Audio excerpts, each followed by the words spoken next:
Welcome to a new episode of Talking Area 51. I am your host, 51 Spade. If you're new to the channel, man, please like, subscribe, hit that notification bell, help the community grow. I would sincerely appreciate that. And let's dig into the topic. I was sent this video, so what we're going to be talking about today is what does dating fatigue look like? And it's a lot to unpack here. I know people out here now are dating, and it's frustrating out in these streets. And the main thing is like, what is the cause of it? What is the fix for it? A lot of people have different opinions about it. So we're going to break this video down and we're going to deep dive into seeing just how this video go. And we're going to talk about it and let's discuss it. So let's go ahead and kick this off. Exactly is dating fatigue? What's your thoughts on that? I just feel like now, like in this generation especially, like it's just so draining. It's so draining that like nobody could just be genuine or just have like a connection. Everything is just based on like the hookup culture. And it's just like, it's sad to see because, well, like I'm still young. Obviously, I'm not going to find the love of my life now. But sooner or later, You could. like, Good. People have high school sweethearts. I don't know if that exists as much now, but that's a real thing. You got to be more intentional. I know it is a real thing. women your age have been conditioned to enjoy your life. Like, don't use these men for what you can. Like that's the rhetoric that younger women. I'm not saying all younger women, but that's what the older women is telling the younger women. Right. So of course you don't even have the mindset right now to find. Oh, I'm gonna find the love. You have, not saying you, but some women just have that mindset. I'm just gonna enjoy my 20s or whatever the case is. True. Do what I could do, and then when I get 30, then when I'm 30 and got all the trauma and baggage, then I could settle down and stuff like that. So you looking for love right now? If I'm in love, you looking for love right now? No, exactly. And let's go over some of the things that was just discussed in just that particular situation, because when you're talking about dating right now, we are being taught two different things. Of course, obviously the generation is totally different. I even had discussions with my mom about her era of dating and her mama as far as my grandma era of dating. How the men have changed, how the women have changed, and especially particular like now, you hear on both sides. Well, I can't really say both sides, but the discussion has mainly been like, was your grandma happy? And a lot of the women have said that they couldn't be happy because they couldn't work, they wasn't making the type of money, they didn't have an education, so they couldn't. So we are able now not to put up with a lot of things that grandmama was putting up with back then. But now this generation's mama that was raised in single parent households, due to whatever circumstances it may be, right or wrong, they're taught just what the young man was saying right there, saying, hey, but y'all are taught now to live your life in the 20s and enjoy yourself. You're not looking for love.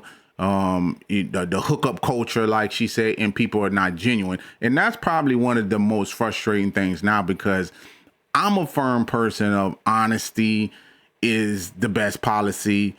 Again, I'm talking about my own personal preference, but I'm not going to be nice just to be nice. Case in point is like when she's saying that, people are not genuine. I've dated, I've talked to different people, but to me, when someone is not really genuine, I don't want to be wasting my time. And if you can't be honest about your intentions, then you're not being genuine right then and there.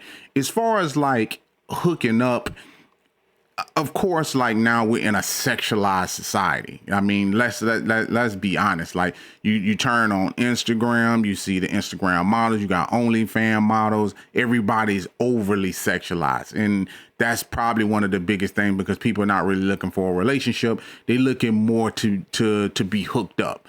So that could be dating fatigue within itself, because people are not coming to the table with their true intentions, which could make you or anybody else, male or female, be like, yeah, I don't really want to deal with this type of shit. So let's continue on. I just think that like I'm just tired of it, because it's just like I'm trying to heal myself.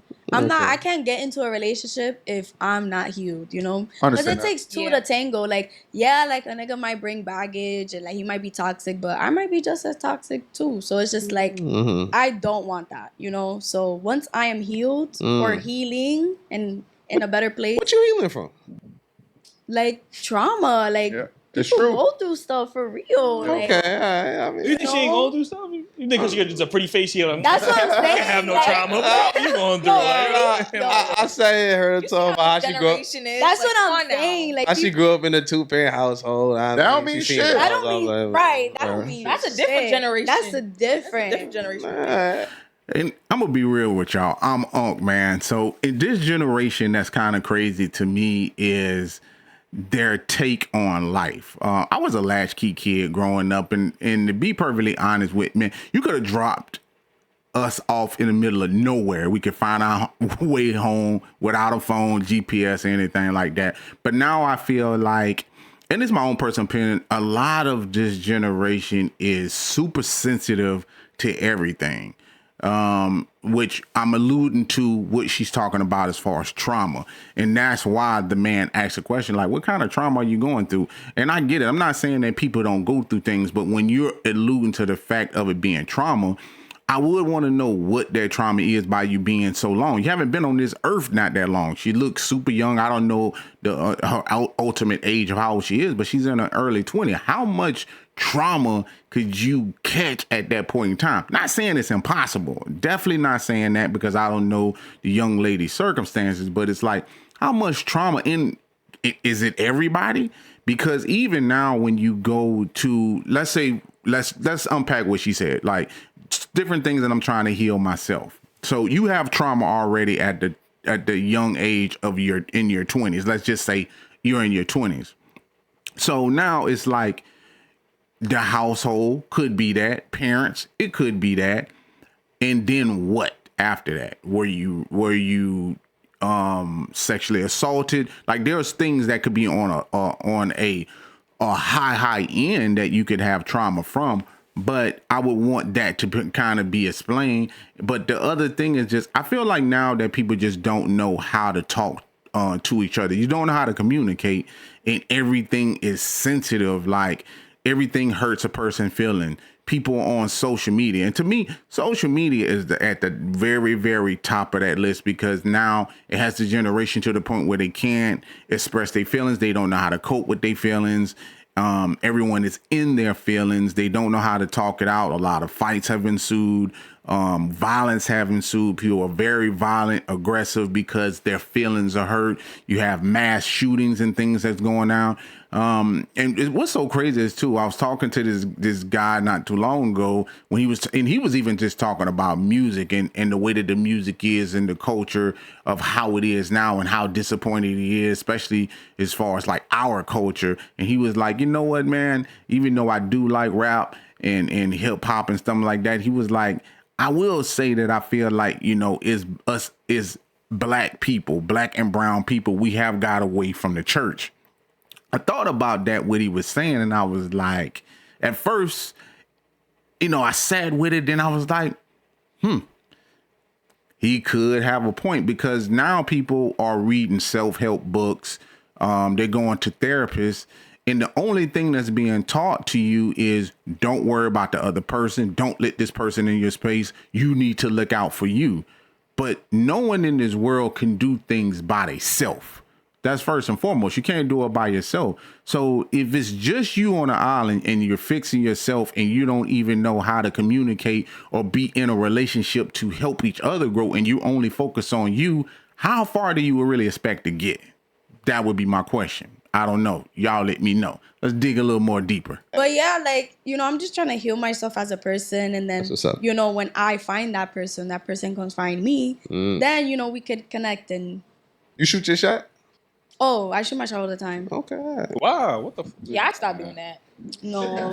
What's your ethnicity again? Dominican. I didn't hear you the other 5 times you said. Nah, I always shoot my shot. Why you stop? Because it's just like, I feel like it's just this generation, to be honest. It is, like, honestly.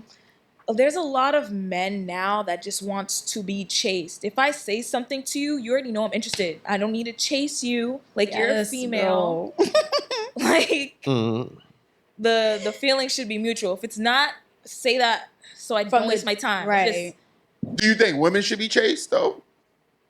Because that's a pivotal thing. I think when we brought up like the whole social media thing, like, yo, like young dudes might feel like, yo, if bitch ain't putting energy to me, I ain't fucking with her. You know, they want that chase. Yeah. I do see that somewhat now, right? But do you think women should be chased at the same time?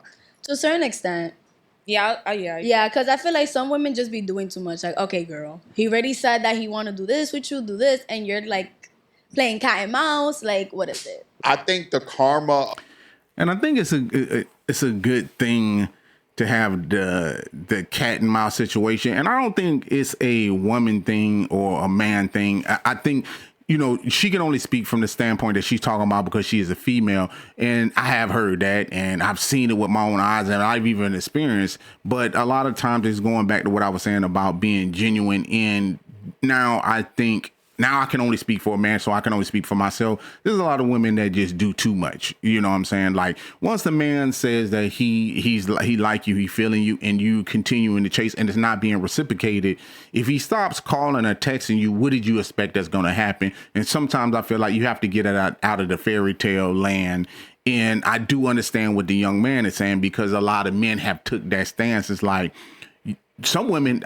I've experienced situations even where the woman will give out a number knowing damn well she's in a situation, a relationship, and don't even have any thought of even calling you back or texting you back. So they send they give you the number, then you text them, they respond to you, then the next day, hey, what's going on? No response. And it's like, how far do you want me to keep going with this? Like, you want me to continue to send texts, and I'm already feeling like no energy for you. So I feel like it has to be reciprocated on both ends. But some of the cat and mouse now is going way, way entirely too far. So I would just speak from a guy like, ladies, if you're not interested, and I have heard this too, because, you know, I've even asked this question as far as like when I ask women, like, okay, if you're not interested in the guy, why do you give your number out? And some women will say, well, I don't really want to get into a fight. I don't want to get cursed out. It's not really that simple. I would say, look at some of the environment that you're in. Like, if a guy is approaching you and you feel you in that type of setting where the guy is going to curse you out because you turned his number down, I would suggest don't be in those type of places or have that type of setting. Now, of course, you could just be out and about and it may happen. So that might, you know, I understand that concept and don't have anything to do with it. But I would just say, hey, if you're not interested, don't do it. You know what I'm saying? Because if you're in a situation, you have no time, you have no energy in doing it, it can come off as being rude to the person that's actually trying to pursue you. And this is on both ends. This is for men and women, because I'm not going to isolate it to just a woman situation. This could be on both ends. So when it's dating fatigue, you have all of these things in the mix. And I feel like this is one of those things that's not just like cut and dry, but it is one of those scenarios where I will say on both ends, we both need to learn how to come together, learn how to talk, learn how to communicate. For me, my rule of thumb is I don't have to lie to you. I feel like if I have to lie to you, that's showing that I'm afraid of you, and I'm not afraid of anybody. So if I don't want to do something, I don't want to do it. I say what it is. If I don't want to take a woman number, or I feel like I'm not going to be interested in them, I don't need to do that. But as a man, I'm also not going to go to the Super Bowl with it. You're not going to drag this on. Like, there is a early phase when you're getting to know each other, but you're not going to continue to drag this on. And of course, I understand women go through these ups and downs of things that they go through, but I'm not the last man that you dated. I'm not the last man. I'm not a therapist, and I'm not here to put you back together again because you've made bad decisions. And you can even use that as far as me, but I can say with me, I don't bring those type of things into a new relationship. If I got done in my last relationship, I'm not bringing that into the current relationship situation or anything like that. Like, oh, well, this last person did that to me, so I need to be extra cautious and blame this person. Now, will I be be looking for certain things. I think anybody that's dating or getting to know somebody, you need to recognize red flags and things that you're compatible with and not compatible with. You can look at family members. You have to break everything down. You can't go into it with a blind eye. But what I will say is this is a way to weave some of those things out. So I just wanted to tackle this a little bit. Y'all let me know what y'all think. Is it dating fatigue? What do y'all think about it? What are y'all thoughts? Did they make any sense on some of the things that they was talking about? Because there's a lot of people now, and I feel like the house is divided, and you have women on one side, you have men on the other side, and they're taking stance. The line has been drawn in the sand, and it's like guys not having it, because I've heard women say, "Hey, guys ain't really chasing," and guys are saying, "Look, man, I'm not finna chase it because they not worth it." You know what I'm saying? Because they're too much of a headache. And, you know, it's like, even, like I said, even when you talk about social media, because I want to harp on this thing right here. It's now when someone has a problem, no one has ever made me that mad where I have to cut on my phone and yell at my phone to get my point across. Like, if you have a problem with an individual, call that individual. You ever notice how even sometimes, like with women, like you having a problem in your relationship, and instead of talking that problem with the man that you're in a relationship with, you consult with your friends and they're giving you an advice. They don't have the same man. They don't know what the man might do. Reading books is to say how this is going to happen. And I will go out on a limb and say there's way more things of information for men on what men can do to remedy the situation than for women. Because when women trying to figure out a situation with men, they act like they don't know what to do. And then they go read from the book of bullshit or go talk to their friends and they give them worse advice. So dating fatigue, I don't know, man. Y'all let me know what y'all think. I just wanted to tackle that real quick. And yeah, man, y'all let me know. I am your host, 51 Spade. You new to the channel, like I said, man, like, subscribe, hit that notification bell. And until next time, I'm signing out for Talking Area 51. Peace.